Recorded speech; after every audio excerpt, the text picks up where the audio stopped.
Good evening. I'm Patsy Swank, and tonight we're going to deal doubles. We're going to talk to and about 4 painters. Each is a twin, and they all live in Fort Worth. Scott and Stuart Gentling are fraternal twins. Dennis and Daniel Blagg are identical twins. The Gentlings are a little older, and their careers are well established. The Blaggs have only just begun to show. All began to paint before they were into their teens. Each is an individual artist in his own right. Each pair of twins shares a point of view and an influence. The Blaggs are here with me, along with some of their work. You're going to meet the Gentlings through a film which touches on their lifestyle and their other interests, as well as the way they work.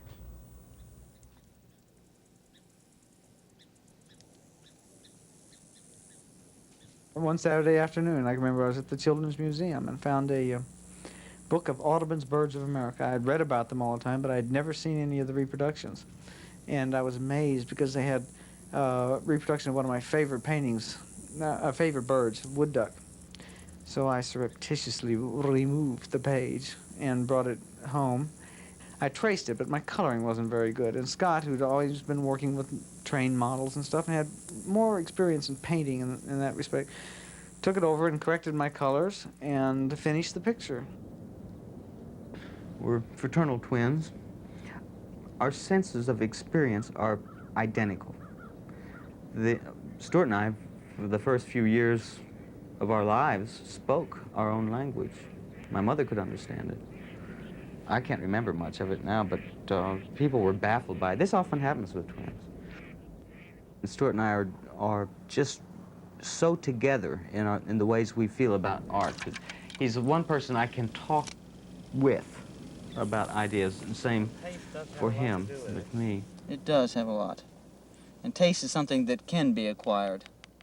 Not style. Very few people have somebody they can really talk to, pursuing the same interest. And so I think I've learned very fast because I've had Stuart to talk with and to grow with. Reconcile what you're doing once you've made changes with your background, don't you think? Well, you got to plan them. If that's a possibility. Sometimes I think the picture takes over.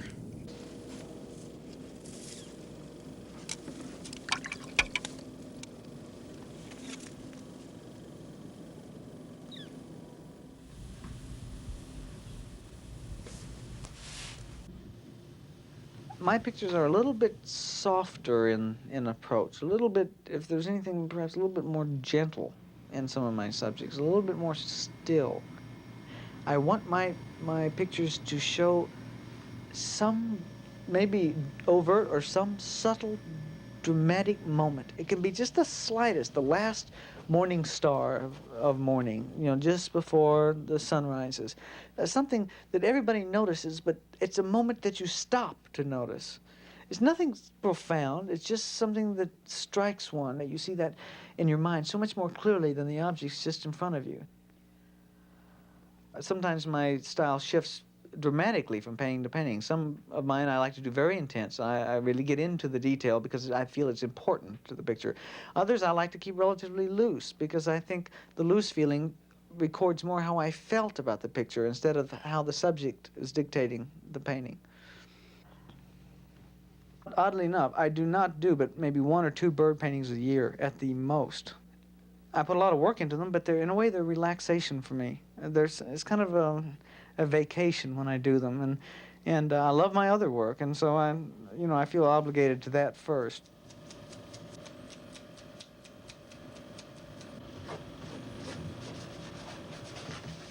The progress was slow, but I had excellent teaching with Scott. The thing is, he very seldom taught me technique. He never sat down with a brush and paint. Well, I mean, he did, but very seldom, ever to show me this is how it's done. Most of my learning came through conversation, and he learned a lot from me from conversations too. It wasn't just a matter of me learning from him.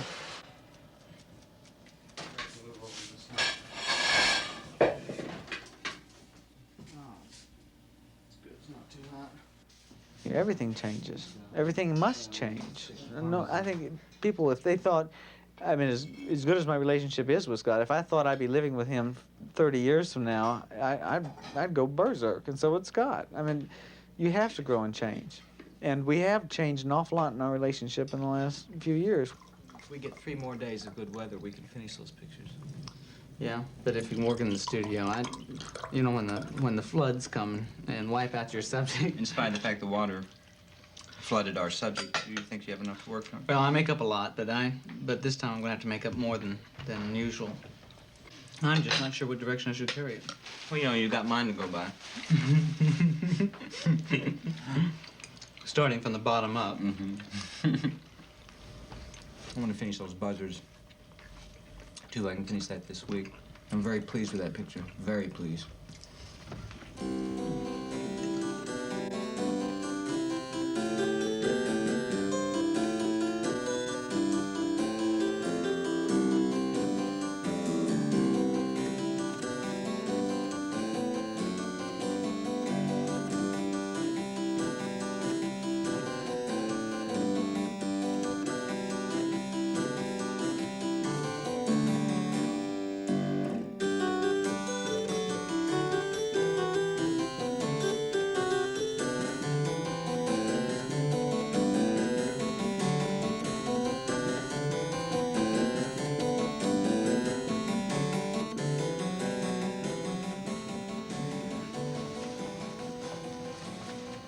Should I tighten this? Yeah. I don't know, it's pretty fragile.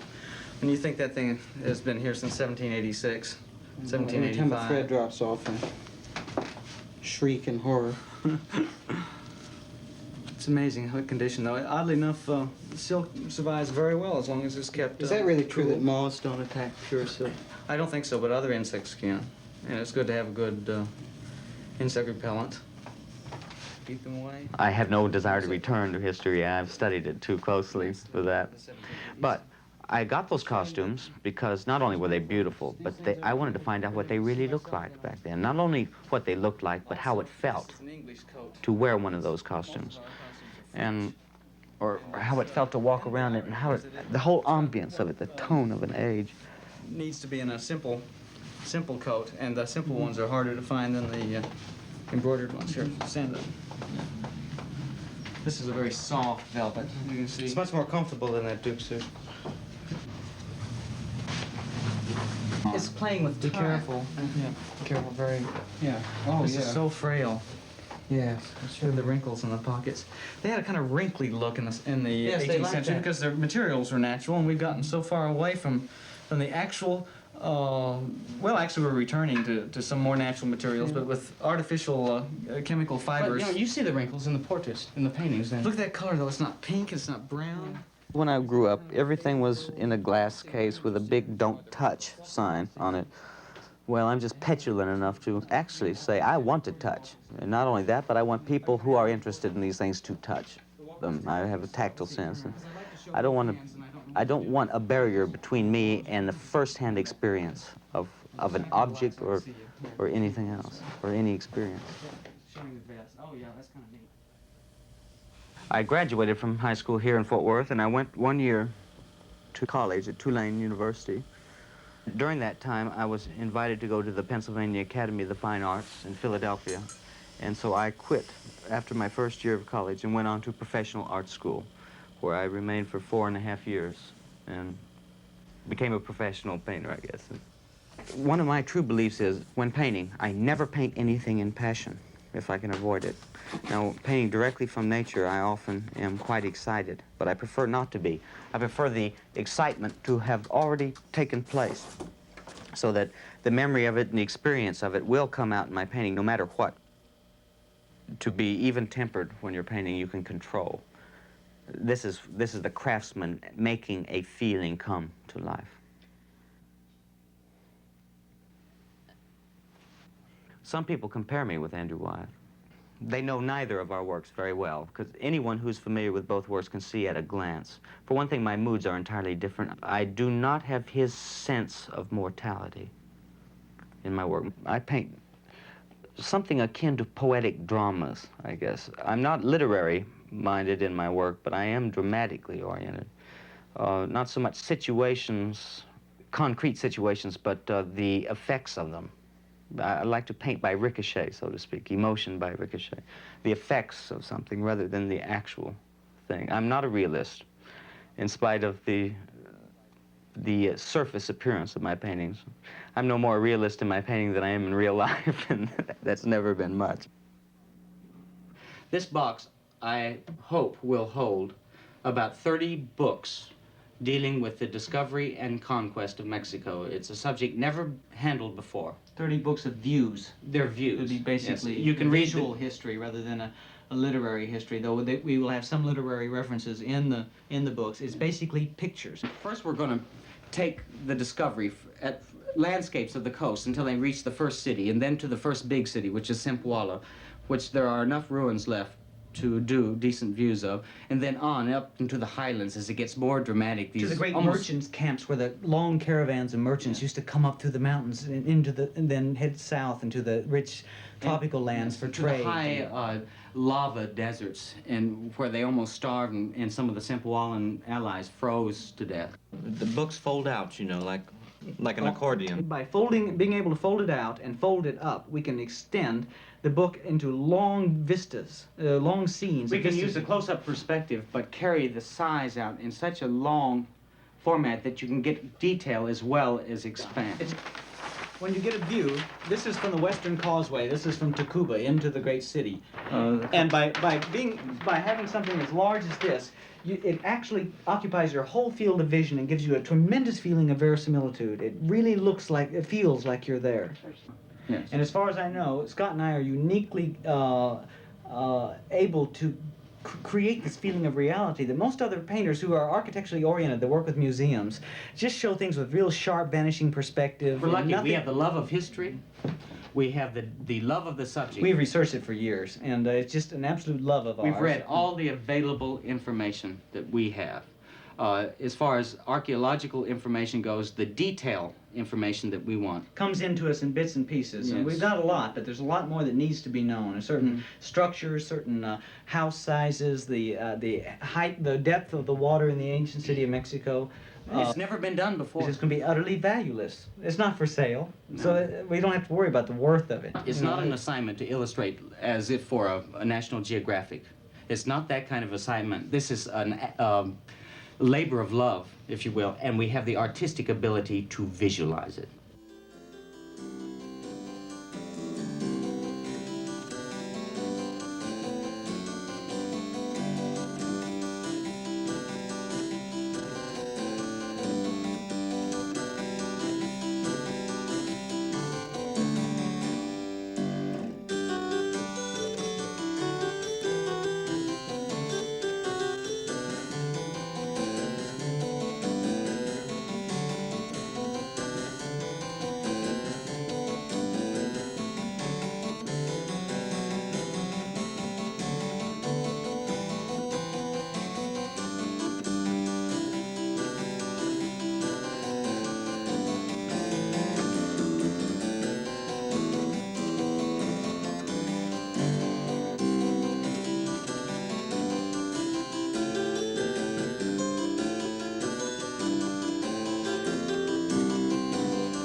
I was the producer for that film. Steve Howard was the filmmaker, and Erica Rogala edited it. It's one of a series made possible by a grant from Mr. and Mrs. Alger Meadows and the Meadows Foundation, Mr. and Ms. John D. Murkison, and an anonymous foundation. Apparently, everyone in the Blagg family paints. Dennis and his wife live in a modest frame house in North Fort Worth, and he paints full-time. Across town, in a sprawling and roomy studio, Daniel Blagg also paints full-time. Both started along about the age of 8, following the lead of their older brother Woodrow, who is a student at the Pennsylvania Academy. Younger brother Douglas also paints when he isn't playing the guitar. The Blagg twins gained their earliest recognition for the detailed draftsmanship of their drawings. Now, both are beginning to work in oils and other media, Daniel with a heavier palette, Dennis with pencil on canvas. Lots of people have never learned to draw with a finish and the facility that seems so easy for both of you. Is the move into oil a loop around or a changeover or a progression? Oh, it's sort of an inner need to sort of change, I feel, and just a perceiving of an environment that and considerations that you take to it in your work. And I don't know if it's wholly concentrated, you know, in a clear manner, much less it's an organic sense in a way. It develops in that respect. Does it work the same way for you, Dennis? In a lot of ways it does. I think it's more or less a feeling of a change within yourself that comes about in time. And there's also a wanting to experiment, do different things all the time, you know. To change continually, I think, is really growth. And I think that is necessary in you know, retaining a sense of what's going on around you. And the growth occurs with the medium also, you know. The changing and the learning, the process of the medium has so much to do with what you're doing also in that respect. How does it come? Does it come out of the medium? Do you see something or sense something that you want to say with it? It's sort of a combination between sensing and the medium, and your familiarity with the medium and what it can do in a way, and you sort of pull that together with your own inbred sense of what you're after in a way to pull off, you know, that sensation. When did you both know that you were going to be painters or that you were going to be artists? Do you remember? Well, I don't think it was ever, you know, an overnight decision or anything like that. It was sort of something we always did. It was more or less within the family that we drew in, I guess, around 8 years old, you know. But you did start with drawing. Mm-hmm. Yeah, pencils, you know, we sort of... Pencils on donut boxes. We were guilty of Crayolas too, you know, but we just, you know, we had in our family 3 people who really could draw a lot, Dan and I and our older brother, Woodrow, and all 3 of us just sort of went in that direction, and there was nothing pretentious about it whatsoever, just sort of natural. Everything that took place was very natural. I think it was just kind of a flow of things, and it just sort of went that way. How much do you, the two of you, work together? How much do you influence or effect do you have on each other? Well, we have pretty good interchange in the communication. We every now and then break in one another's studio to see what is going on. You know, I have definite interest in what Dennis does. And I feel the interest that he has in my stuff too. We even, you know, have plans on future, possibly joint projects together. You know, to sort of see how they work out, especially with the arts in the area of movement.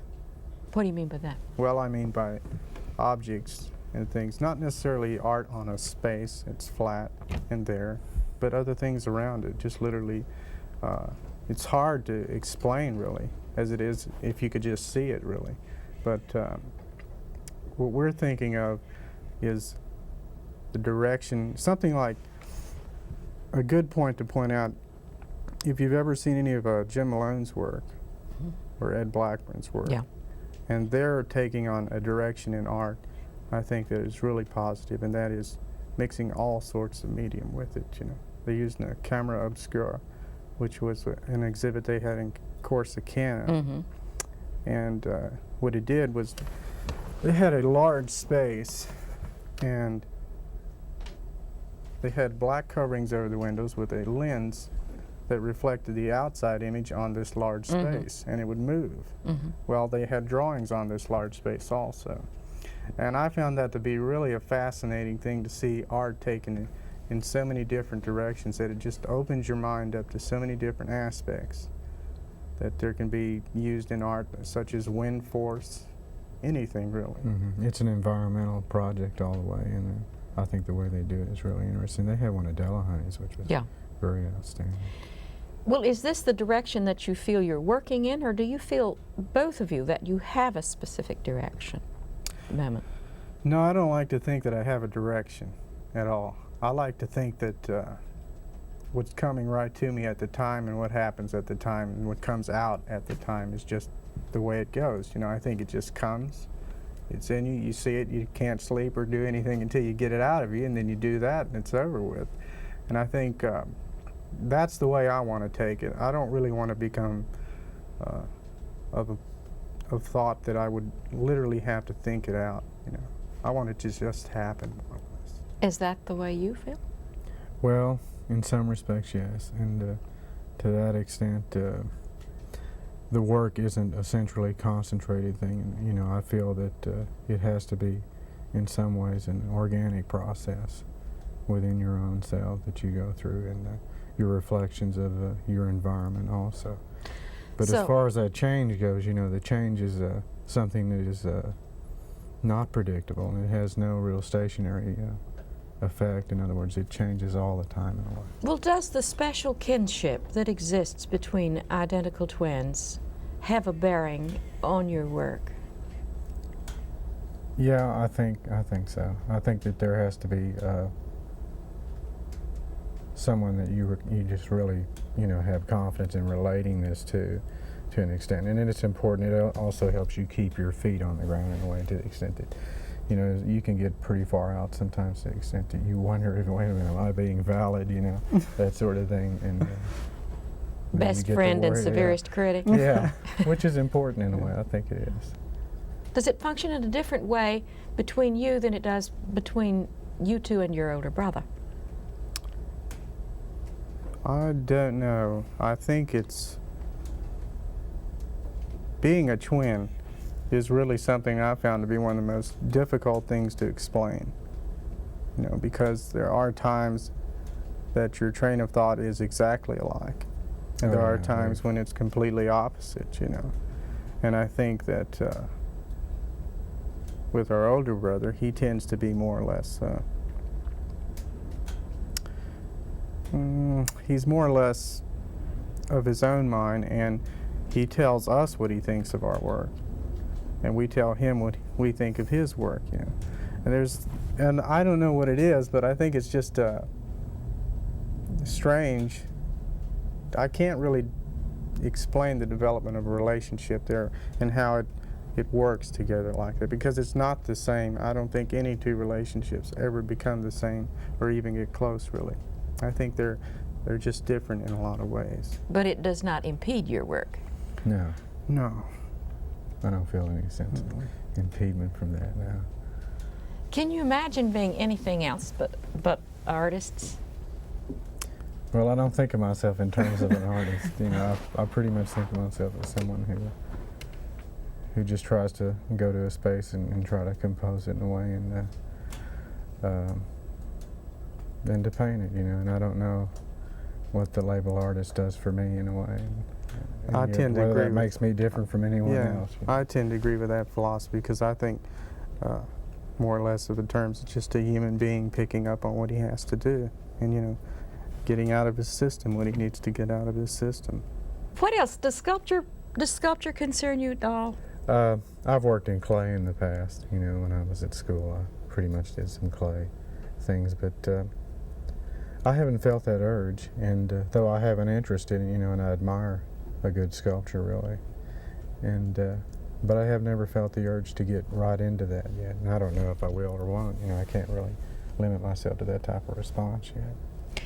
Neither of you sounds hungry in the sense of personal ambition. I mean, fame, success, all of the trappings and the trimmings. Does that affect you at all? Oh, I don't know. I think it's something I won't have to worry about, really, you know, because I'm not after it. I mean, honestly, I'm not after it, and I really don't know. I really almost don't want it, because I like the existence of just existing without being known, you know. I think there's a lot of things that you can walk into a room and you're not known at all. I think there's a certain advantage to that. Is that true for you? Well, I really don't even give it really that much consideration, to the extent that, you know, if that sort of thing comes about, that's, you know, fine. And I suppose it's perfectly natural if it does in a way. But What do you do, either of you, that does not relate to painting or to art? That is, interests outside of it. Do you have any? Reading and listening to music, you know. Generally roaming the streets and sketching in a way. That's sort of my involvement in a way to it. And I'm kind of guilty of keeping my eye on everything. You know, I think it's just sort of watching something to get something out of it.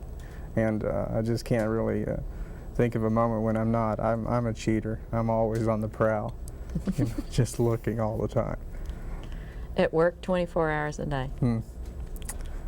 Well, I think that if, you know, you cannot be looking at it as work, but in a sense it sort of evolves out of you 24 hours a day. Just the type of environmental things, that whether you're watching the news or going to the store or, you know, anything. I'm guilty of visually remembering dreams also. I think that has something to do. Just everything. I think the whole aspect of life and everything around me and everything going on, the whole being of everything there's something to draw out of it.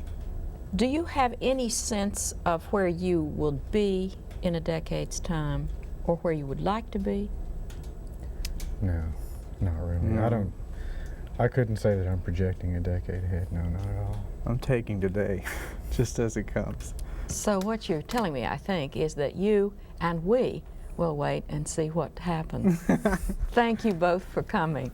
Thank you. Thank you. These are some more examples of the work of the Blagg twins.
Well, back to a single vision.